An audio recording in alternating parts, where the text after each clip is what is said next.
So I've recorded this numerous times, and I've been awkward in all of the recordings, so I apologize in advance. I have my fan on. I'm going to keep it on. It is super hot, so I apologize. So this video is inspired by AzyDreams ASMR, which I'm going to link her channel down below, and also Bailey Sarian. I love Bailey Sarian. And I'm going to talk about a murderer today, a case, but specifically the murderer himself. We actually share a birthday, so I share a special connection with this murderer, or serial killer, I should say. I've been wanting to make a video about this for a long time, but I felt uncomfortable because I thought, you know, it wouldn't be relaxing and people would hate it, but honestly, it's something I enjoy, and that's why I bought this book. So, I bought the Big Book of Serial Killers, an encyclopedia of serial killers, 150 serial killer files of the world's worst murders. Drink every time I say serial killers, I swear. You will probably get alcohol poisoning. Anyway, so we are gonna start with Ed Gein. A disclaimer, I am going to be reading his background. It talks about religion. This is not a stance or anything on religion. Also, disclaimer, it talks about obviously dead bodies and body parts that are not connected to the body anymore. So if that makes you sick or uncomfortable, please just move on to a different video. Also, I want to throw in that I have been in love with true crime since I don't even know, my dad and I are obsessed with Criminal Minds. I really enjoy watching that with him. He got me into, and he didn't seem happy when I bought this book, but it's kind of his fault. He got me into, like, when he used to watch NCIS, I used to walk in his room and lay with him and watch NCIS, and this was when I was little, and I'm sure my mom didn't know. And then we would watch Criminal Minds, of course, and other ones I can't even think of. So I've been into this stuff for a long time, and it's very interesting to me. So, like I said, let's just jump into it. I watch too much YouTube. So he was born August 27th, 1906. His nicknames were the Butcher of Plainfield, the Mad Butcher, or the Plainfield Ghoul. I think the Butcher of Plainfield was the most popular one.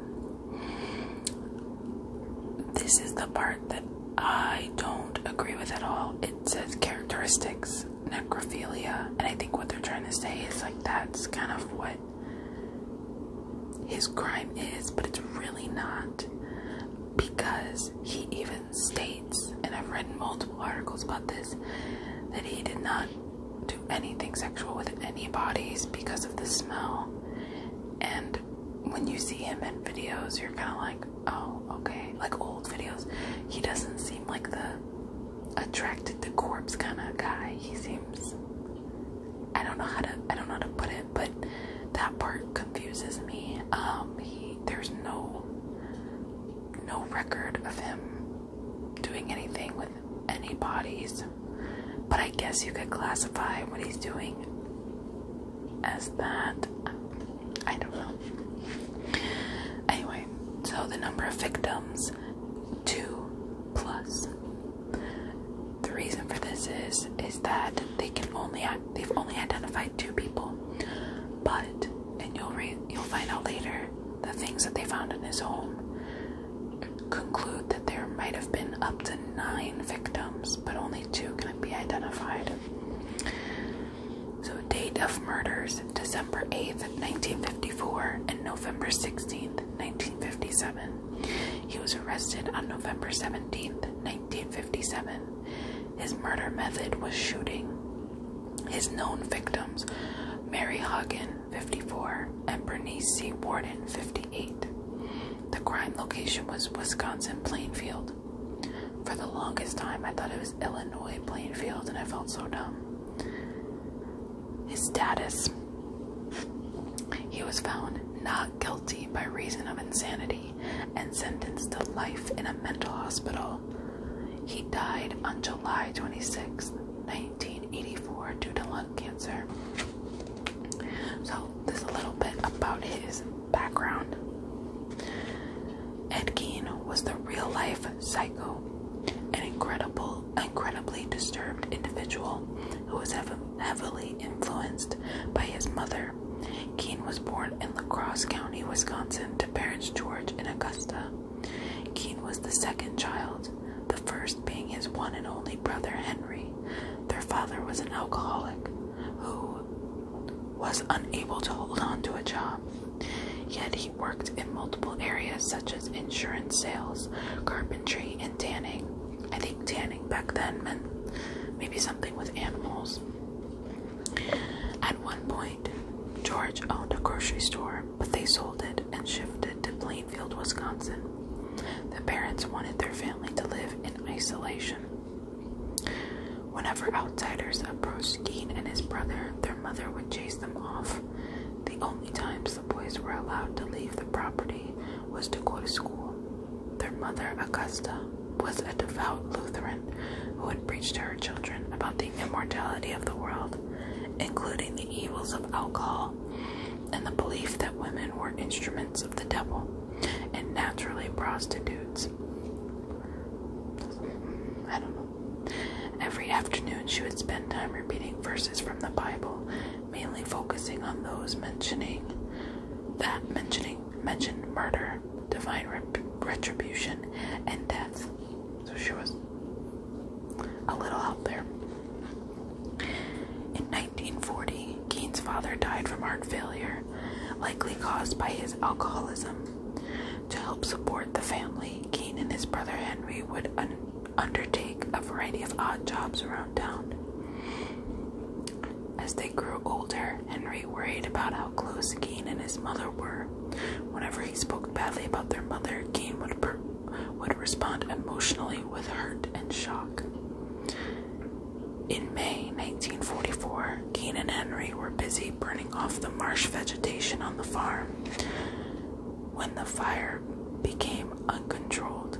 The fire department arrived, and after they had finished extinguishing the fire, Gein claimed Henry was missing. It was almost dark, so armed with lanterns, a search party was organized to look for Henry. His body was eventually found, lying face down on the ground, and it seemed he had been dead for quite a while. There were no overt signs of injury on Henry's body, so the cause of death was put down as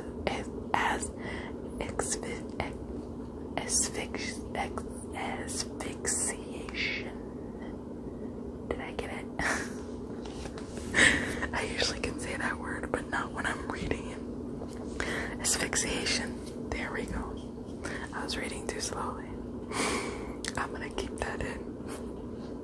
Although a report later stated there had been bruises on his head.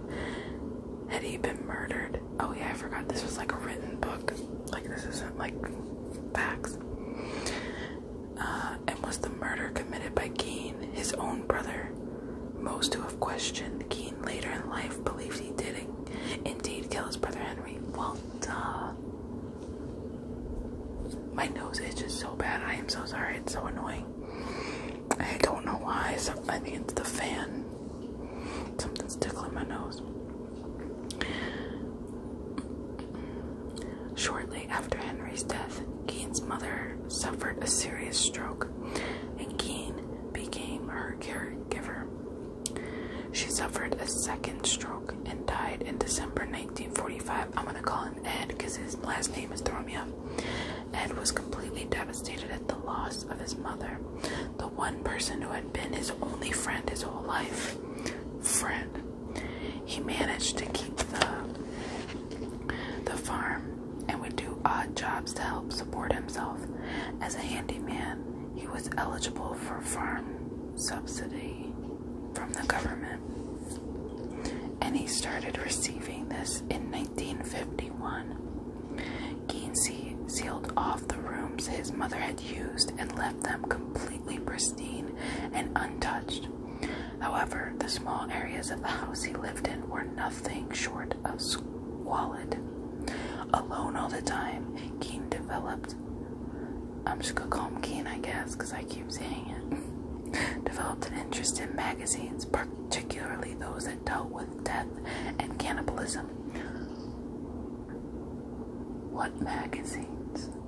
Are there magazines out there like that? I believe it, but like, is it that easy to just get magazines about death and cannibalism? I don't know. So then it talks about, so now we're on, that was his background. Now we're on to the murders. Bernice Warden, the owner of the Plainfield hardware store, went missing on November 16th, 1957.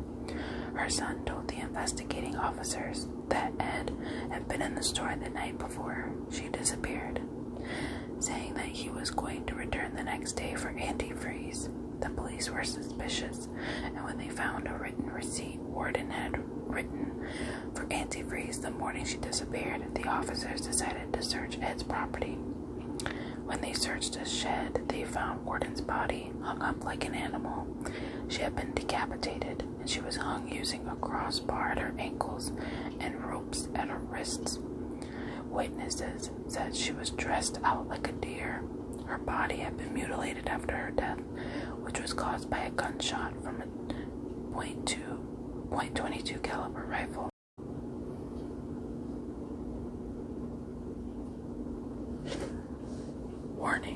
Warning, this next part is graphic, and I mean graphic, just to warn you. Items found during the search of his house: a whole human bones and fragments, wastebasket made of human skin covering several chair seats, skulls on his bedposts, female skulls, some with the top sawn off, bowls made from human skulls, a corset made from a female torso, skin from shoulders to waist, leggings made from human leg skin, masks made from the skin of female heads, Mary Hogan's face mask in a paper bag, Mary Hogan's skull in a box. You know, I realized they never talked about Mary Hogan. Or Hogan.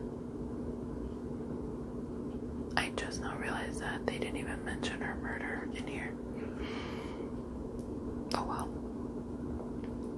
I'm just interested in how they know that it's her and when that happened. They didn't even talk about it. Maybe that's the writer's fault. Where was I? Bernice Warden's entire head in a burlap sack. Bernice Warden's heart in a plastic bag in front of Gein's pot-bellied stove. 9 vulvae in a shoebox. A young girl's dress and the vulvas of 2 females, judged to have been about 15 years old. A belt made from female human nipples. 4 noses. A pair of lips on a window shade drawstring. A lampshade made from the skin of a human face. Fingernails from female fingers. Yikes. Arrest and trial. Gein was arrested on November 17th, 1957, and taken in for questioning. Gein admitted he had made many nighttime visits to the local cemetery and had exhumed bodies of those recently buried.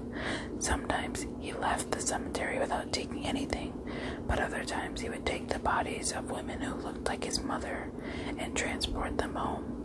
Once there, he would remove their skins and tan them so he could make up the various items found in his home. Not long after his mother's death, Gein had begun making what he called a woman suit. So in his words, he could become his mother, to literally crawl into her skin. that makes me sad. He denied any allegations that he had slept with the corpses because he said they smelled bad. Like I said earlier, he said that. While under interrogation, he also confessed to killing Mary Hogan. Okay, here we go. The owner of a tavern who had disappeared in 1954. Her head was found in Gein's house, but he couldn't remember any details of her murder. Ed was also a suspect in several other unsolved murders in Wisconsin, including the disappearance of a babysitter in La Crosse, Evelyn Hartley, who went missing in 1953. Gein's trial began on November 21st, 1957. He was charged with first-degree murder, and he pleaded not guilty by reason of insanity. He was assessed and diagnosed with schizophrenia and mental incompetence, meaning he was unfit for trial. Instead, he was sent to a mental hospital for the criminally insane. He was determined to be mentally fit in 1968, and his trial started again on November 7th, 1968. It only lasted a week, and his defense team had requested there be no jury. I could never be a defense attorney for something like this, like, in general, but like, how do you defend that? I don't even know. 7 days later, November 14th, he was found guilty and sentenced to spend the rest of his life in a mental hospital. Although he had confessed to the murder of Mary Hogan, he was only charged with the death of Warden. The outcome. Ed died from complications of lung cancer on July 26, 1984. He was interred within the Plainfield Cemetery, and over many years, people would chip bits off his headstone as souvenirs. I wanted to do that until the entire headstone was stolen in 2000. So I was late. Well, I was late. I was like, what? 2 years old. It was later found in 2001 and stored at the Waushara County Sheriff's Department. No replacement stone has ever been placed on the grave. I don't even know why he had a stone in the first place. People who murder shouldn't even get a gravestone. Like, I'm sorry. Trivia. Ed has served as the inspiration for many notable literary and cinematic villains, most notably Norman Bates, the character from the novel and movie Psycho. I forgot about that part, yeah. Leatherface, that's the name of the Texas Chainsaw Massacre, was also loosely based on Gein's human trophy collecting. Leatherface, the franchise antagonist, wears a mask made of human flesh. Thomas Harris, the creator of the legendary movie character Hannibal Lecter, based Buffalo Bill, the main antagonist of his 1988 novel The Silence of the Lambs, on Gein. That makes sense. I do. I hope you enjoyed. I know this is a little different, but this is something that I'm very interested in, and it intrigues me. So I hope that you got something out of it. If you weren't relaxed, maybe